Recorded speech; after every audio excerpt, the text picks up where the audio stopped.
ఏంటంటే కేసీఆర్ గారి ప్రభుత్వానికి కాంగ్రెస్ ప్రభుత్వానికి అధ్యక్ష సమగ్ర కుటుంబ సర్వేలో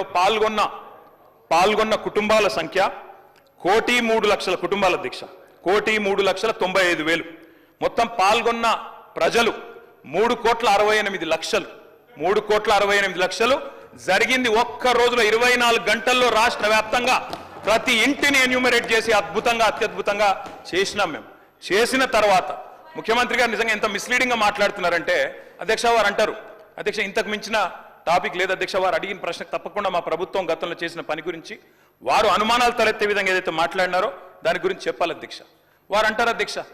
బీసీల సంఖ్య అందులో ఎంత అని ఎస్ ఆనాడు బీసీల సంఖ్య సమగ్ర కుటుంబ సర్వే ప్రకారం 1,85,61,856 51% బీసీలు ప్లస్ అది కాకుండా ముస్లిం సామాజిక వర్గంలో ఉండే బీసీలను కూడా కలుపుకుంటే 10% మొత్తం ఆనాడు సమగ్ర కుటుంబ సర్వే ప్రకారం రాష్ట్రంలో బీసీల సంఖ్య 61%.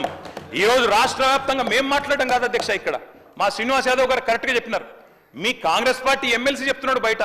దీన్ని తగలబెట్టండి ఇంకా గలీజ్గా మాట్లాడి నా మాట అన్న తగలబెట్టండి అన్నాడు దీన్ని తగలబెట్టండి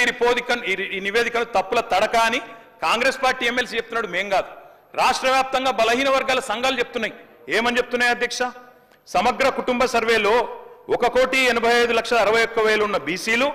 ఎట్లా 1,64,00,000 తగ్గినరు 51% 46% ఎట్లయిందని అడుగుతున్నారు శంకరన్న కూడా అదే అడిగింది కదా అధ్యక్ష తప్పేం అడిగిండు